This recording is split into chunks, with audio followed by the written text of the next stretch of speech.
મહાનગરપાલિકાની સામાન્ય સભામાં વોર્ડ નંબર 15ના અપક્ષ કોર્પોરેટર આશિષ જોશીએ પાલિકાના ડેપ્યુટી કમિશનરને 3,70,000નો ચેક સુપ્રત કર્યો। ગયા ઓગસ્ટ મહિનામાં શહેરમાં યોજાયેલી તિરંગા યાત્રામાં ખોટા ખર્ચા થયા હોવાનો આક્ષેપ।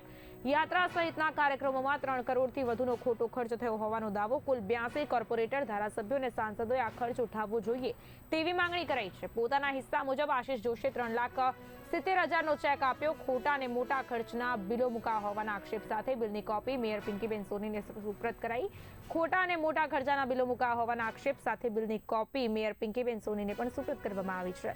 ઉલ્લેખનીય છે કે તંત્ર તરફથી સ્પષ્ટતા કરવામાં આવી કે તિરંગો દેશની શાન છે અને કોઈ ખોટા બિલો મુકાયા નથી। આ મુદ્દે સભામાં ગરમાગરમ ચર્ચા થઈ અને વિવાદાસ્પદ પરિસ્થિતિ સર્જાઈ।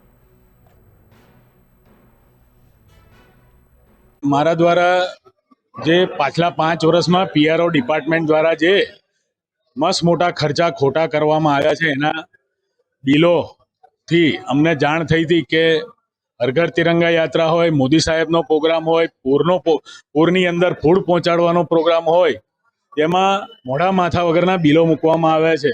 ત્યારે તિરંગા યાત્રાના હર ઘર તિરંગાના નામ પર પણ લગભગ 3 કરોડ ને 5 લાખનો માતબર ખર્ચ કર્યો છે, જે જનતાના રૂપિયાથી છે।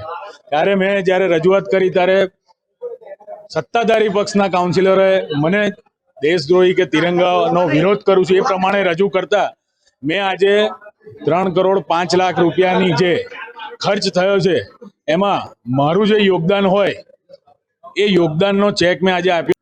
મને લાગે છે કે ભારત આખી દુનિયાની સૌથી મોટી લોકશાહી છે।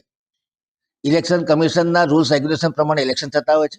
દરેક વોર્ડમાં 80,000થી લાખ લોકોની પબ્લિક ચૂંટી અને કાઉન્સિલરોને સામાન્ય સભા મોકલતી હોય છે। સામાન્ય સભા સર્વસત્તાધીશ હોય છે। સામાન્ય સભાએ આપણી સત્તાની રૂએ જ્યારે સ્થાયી સમિતિમાં કોઈ ઇવેન્ટ માટેની દરખાસ્ત આવતી હોય ત્યારે કમિશનરશ્રીને તમામ પ્રકારની સત્તા વસ્તુની ઇમરજન્સી વસ્તુની જરૂરિયાત જોઈ નક્કી કરવામાં આવતી હોય છે। એટલે કહી શકાય કે લોકશાહી ઢબે લેવાયેલા નિર્ણય હોય છે। ઘણી ઇવેન્ટમાં રાજ્ય સરકાર કેન્દ્ર સરકાર તરફથી ગ્રાન્ટ આવતી હોય છે। ઘણી ઇવેન્ટ કોર્પોરેશન દ્વારા કરવામાં આવતી હોય છે। આઝાદીનો અમૃત મહોત્સવ ચાલતો હોય અને ગુલામીની માનસિકતામાંથી મુક્ત થવાનો અમારો પ્રણ હોય, 2047 સુધીમાં ભારતને વિકસિત બનાવવાનો પ્રણ હોય, વિરાસત પર ગૌરવ કરવાનો પ્રણ હોય, દેશની એકતા અખંડિતતા વધારવાનો પ્રણ હોય અને નાગરિકોમાં કર્તવ્ય બોધનો પ્રણ હોય, એટલે કે આ પંચપ્રણના આધારે 2047 સુધીમાં આજે ભારત વિશ્વની 4થા નંબરની ઇકોનોમી છે, 2047 સુધીમાં 3જા નંબરની ઇકોનોમી બને એ માટે જે ફ્લેગ છે એના કોડમાં પણ ફેરફાર કરવામાં આવ્યો, જેથી કરીને લોકોમાં દેશપ્રેમની ભાવના ઉત્કટ બને, પોતે પોતાના ઘર પર ઝંડો લહેરાવી શકે અને આ તિરંગો ભારતની આન બાન શાન બને। અને આ તિરંગામાં એક એવી તાકાત છે કે વિવિધતામાં એકતા અને નાગરિકોને રાષ્ટ્રપ્રેમના એક તાતણા બાંધી શકે છે। ત્યારે આપણે સૌનો સાથ, સૌનો વિકાસ, સૌનો વિશ્વાસ અને સૌના પ્રયાસના સૂત્રને સાર્થક કરી અને આપણે સૌ ભારત માતા પરમ વૈભવના શિખર પર પહોંચે એ માટે સૌ ઉત્કટ બની અને આ તિરંગાનું માધ્યમ જ્યારે કેન્દ્ર સરકાર, રાજ્ય સરકાર અને કોર્પોરેશન અપનાવતી હોય અને જ્યારે